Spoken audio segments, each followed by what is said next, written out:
एक पहाड़ी पर शहर के ऊपर एक हवेली थी, पुराने जमाने की निशानी। इसका कभी चमकदार चेहरा अब पुराना और टूटा हुआ था। यह हवेली एक शानदार अतीत की गवाही देती थी, एक ऐसा समय जब राजाओं का राज था। कहते हैं इसे एक दयालु राजा ने बनवाया था। वह एक ऐसा महल चाहता था जो आसमान को छू ले, लेकिन किस्मत को कुछ और ही मंजूर था। हवेली बनने के 1 साल के अंदर ही राजा की मृत्यु हो गई। लोग हवेली के बारे में कहानियां सुनाते थे, अजीब घटनाओं, अजीब आवाजों और भूतिया आकृतियों की झलकियों की बातें करते थे। यह रहस्य से घिरी एक जगह थी, एक ऐसी पहेली जो आकर्षित भी करती थी और डराती भी। हवेली एक खामोश पहरेदार की तरह खड़ी थी, ऐसे राजों की रक्षा करती हुई जो उसके हर कोने में छुपे थे। उर्मिला ने अपने बेटे का हाथ थामा। उसका नाम रोहन था। वह 7 साल का था। वे हवेली के बड़े बड़े दरवाजों के सामने खड़े थे। उर्मिला एक जवान विधवा थी। वह मजबूरी में हवेली आई थी। उसे इसकी मरम्मत करवाने के लिए रखा गया था। हवेली को एक हेरिटेज होटल में बदलना था। यह एक मुश्किल काम था, लेकिन उर्मिला अपने और अपने बेटे के लिए एक नया जीवन बनाने की ठान चुकी थी। वे दरवाजे से अंदर गए। पीछे से जंग लगे लोहे के दरवाजे बंद हो गए। ऐसा लगा जैसे हवेली उन्हें अंदर खींच रही हो, उनकी किस्मत को सील कर रही हो। दिन रात में बदलते गए। उर्मिला बिना थके काम करती रही। वह मजदूरों की देखरेख करती थी। उसका बेटा रोहन हवेली के बड़े मैदान में घूमता रहता था।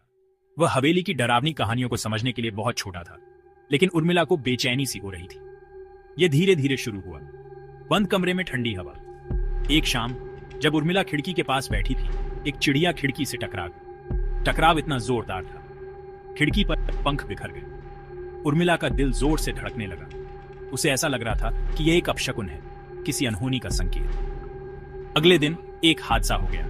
एक मजदूर राजू नाम का एक जवान लड़का छत से गिर गया। उसकी तुरंत मौत हो गई। बाकी मजदूर आपस में बातें करने लगे। वे हवेली के श्राप की बातें कर रहे थे। उर्मिला ने घटनाओं को समझने की कोशिश की, लेकिन डर उसके अंदर घर कर गया था। ऐसा लग रहा था जैसे हवेली उसे चेतावनी दे रही हो। उस रात जब उर्मिला बिस्तर पर लेटी थी, उसने फुसफुसाहट सुनी। पहले धीमी, फिर तेज होती गई। ऐसा लग रहा था जैसे आवाजें दीवारों से आ रही हो। अपने बच्चे को बचाओ, आवाजें फुसफुसा रही थी। उर्मिला का खून जम गया। वह रोहन से लिपट गई, जो उसके बगल में सो रहा था। वह जानती थी कि उसे हवेली के बारे में सच्चाई का पता लगाना होगा, इससे पहले कि बहुत देर हो जाए। हवेली के धूल भरे अटारी में उर्मिला को एक छिपा हुआ डिब्बा मिला। अंदर उसे एक पुरानी चमड़े की जिल्द वाली किताब मिली। इसके पन्ने पुराने हो चुके थे। किताब में हवेली के दुखद अतीत की कहानी लिखी थी। यह राजा के एक वफादार नौकर की कहानी थी। उस पर चोरी का झूठा इल्जाम लगाया गया था। नौकर को हवेली के तहखाने में कैद कर दिया गया था। राजा की एक खूबसूरत नौकरानी भी थी। वह नौकर से प्यार करती थी। उसने उसकी बेगुनाही साबित करने की कसम खाई, लेकिन उसकी बात किसी ने नहीं सुनी। निराशा में नौकरानी ने अपनी जान दे दी। नौकर दिल टूटने और गुस्से से भरकर हवेली को श्राप दे गया। उसने कसम खाई कि इसकी दीवारों के अंदर किसी को भी शांति नहीं मिलेगी। उसकी और नौकरानी की आत्मा हमेशा के लिए हवेली में भटकती रहेगी, अपने अन्याय का बदला लेने के लिए। उर्मिला ने किताब बंद कर दी। सच्चाई सामने आ गई थी। हवेली सचमुच भूतियां थी और आत्माएं असली थीं। उर्मिला जानती थी कि उसे भागना होगा। उसने अपना सामान और रोहन को इकट्ठा किया। वे हवेली के अंधेरे गलियारों से भागे। हर कदम पर बेचैनी बढ़ती जा रही थी। जैसे ही वे मुख्य द्वार पर पहुंचे, उर्मिला ने पीछे से आती हुई पैरों की आहट सुनी। उसने पीछे मुड़कर देखा। एक भूतिया आकृति, उसकी आंखें अजीब रोशनी से चमक रही थीं, उनका पीछा कर रही थी। उर्मिला ने गाड़ी की चाबी ढूंढी। उसके हाथ डर से कांप रहे थे। वह किसी तरह गाड़ी का ताला खोलने में कामयाब रही। उसने रोहन को आगे वाली सीट पर धकेला। जैसे ही उसने गाड़ी पीछे की, वह बजरी वाले रास्ते पर फिसल गई। गाड़ी एक पेड़ से टकरा गई। एक पुलिस की गाड़ी उनके पीछे आकर रुकी। इंस्पेक्टर विजय नाम का एक दयालु दिखने वाला अफसर टूटी हुई गाड़ी के पास आया।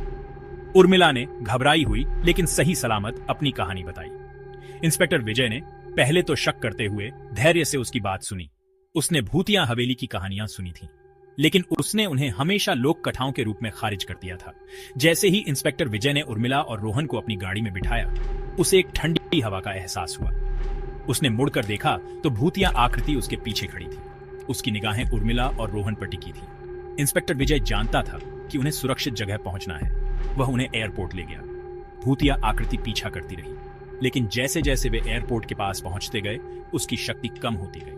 उर्मिला और रोहन एक फ्लाइट में बैठ गए। जैसे ही प्लेन ने उड़ान भरी, उर्मिला ने पीछे मुड़कर देखा। वह लगभग हवेली की डरावनी मौजूदगी महसूस कर सकती थी, लेकिन वह जानती थी कि वह और रोहन सुरक्षित हैं। भूतिया हवेली वहीं रह गई, अपनी बदला लेने वाली आत्माओं के कब्जे में, एक दुखद अतीत की भयानक याद।